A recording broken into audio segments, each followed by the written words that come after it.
Hello friends, आज हम discuss करेंगे de Broglie concept of matter waves के बारे में। इसको हम ड्यूल नेचर ऑफ मैटर और इलेक्ट्रॉन भी कहते हैं, या इसको हम wave particle nature of matter भी कहते हैं। हिंदी में हम इसको कहेंगे द्रव्य तरंगों की डी ब्रॉगली संकल्पना। अब देखिए, अगर हम Max Planck's quantum theory of radiation की बात करें तो कुछ फिनोमिना जैसे फोटो इलेक्ट्रिक इफेक्ट और ब्लैक बॉडी रेडिएशन को हम लाइट के पार्टिकल नेचर के बेसिस पर एक्सप्लेन कर सकते हैं। इसी तरह से अगर हम मैक्सवेल थ्योरी ऑफ रेडिएशन की बात करें तो कुछ फिनोमिना जैसे डिफ्रैक्शन, इंटरफेरेंस और पोलराइजेशन को हम लाइट के वेव नेचर के बेसिस पर एक्सप्लेन कर सकते हैं। तो इस तरह से इन दोनों थ्योरीज के बेसिस पर हम कंक्लूजन निकाल सकते हैं कि जो लाइट है वो पार्टिकल की तरह भी बिहेव करती हैं और वेव की तरह भी बिहेव करती हैं। अब देखिए, 1924 में डी ब्रॉगली ने जो लाइट का ड्यूल कैरेक्टर है उसको मेटल पार्टिकल पर भी अप्लाई किया, और डी ब्रॉगली ने क्या बताया कि जितने भी पार्टिकल मोशन करते हैं जैसे इलेक्ट्रॉन, प्रोटॉन, न्यूट्रॉन या एटम्स हो गए या मॉलिक्यूल्स हो गए, वो सारे ड्यूल कैरेक्टर शो करते हैं। मींस मोशन करने वाले मैटर के जो पार्टिकल्स हैं वो पार्टिकल और वेव दोनों तरह के बिहेवियर शो करते हैं। अब देखिए, इन मैटर पार्टिकल्स के साथ जो वेव एसोसिएट होती हैं उसको हम डी ब्रॉगली मैटर वेव कहते हैं, और ड्यूल कैरेक्टर का जो डी ब्रॉगली का आइडिया था उसको हम ड्यूल नेचर ऑफ मैटर कहते हैं। अब देखिए, डी ब्रॉगली ने क्या बताया, सारे मैटर पार्टिकल की तरह इलेक्ट्रॉन भी मैटेरियल पार्टिकल और वेव की तरह बिहेव करता है, या हम कह सकते हैं इलेक्ट्रॉन भी ड्यूल नेचर शो करता है। अब बात करते हैं डी ब्रॉगली इक्वेशन की। तो देखिए, डी ब्रॉगली ने मूविंग पार्टिकल के मोमेंटम और उसकी वेवलेंथ के बीच में एक रिलेशनशिप बताई।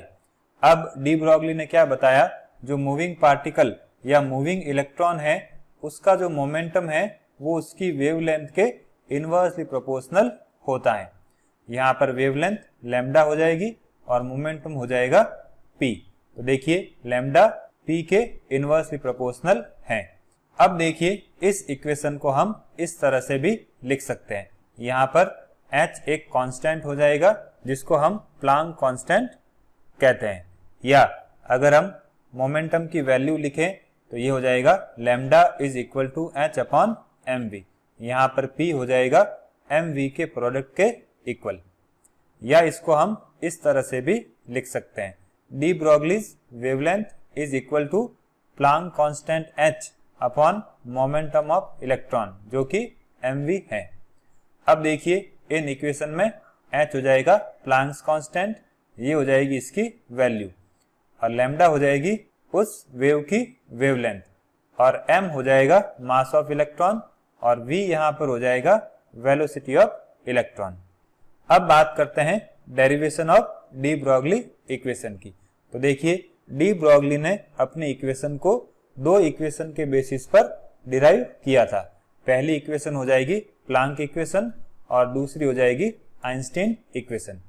अब देखिए, अगर हम प्लांक की बात करें तो उसके अकॉर्डिंग जो फोटोन की एनर्जी है वो E is equal to H nu के इक्वल होती है। ये हो जाएगी इक्वेशन नंबर 1, इसको हम प्लैंक्स इक्वेशन कहते हैं।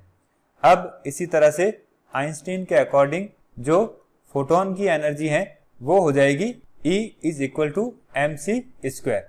ये हो जाएगी इक्वेशन नंबर 2, और इसको हम आइंस्टीन इक्वेशन कहते हैं। अब देखिए, इक्वेशन 1 और इक्वेशन 2 को कंपेयर करते हैं। तो इक्वेशन 1 के अकॉर्डिंग E होता है h न्यू के इक्वल, और इक्वेशन 2 के अकॉर्डिंग E होता है mc स्क्वायर के इक्वल। अब यहाँ पर न्यू फ्रीक्वेंसी होती है, तो फ्रीक्वेंसी की जो वैल्यू होती है वो होती है c अपॉन लैम्डा। तो यहाँ न्यू की जगह हम c अपॉन लैम्डा लिख देंगे। अब देखिए, यहाँ से एक c इस c से कैंसल हो जाएगा, तो ये इक्वेशन हो जाएगी h upon lambda is equal to mc। अब इसको रीअरेंज करते हैं। लैम्डा आ जाएगा इधर और mc आ जाएगा इधर। तो ये इक्वेशन हो जाएगी lambda is equal to h upon mc। यहाँ पर c हो जाएगी लाइट की वेलोसिटी। अब देखिए अगर इक्वेशन 3 को हम मूविंग इलेक्ट्रॉन पर अप्लाई करें तो यहाँ पर c की जगह हम क्या लिख देंगे v। देखिए यहाँ पर c वेलोसिटी ऑफ लाइट था और यहाँ v हो जाएगा velocity of electron. Equation 3 wave nature को रिप्रेजेंट करती है और इक्वेशन 4 पार्टिकल नेचर को रिप्रेजेंट करती है।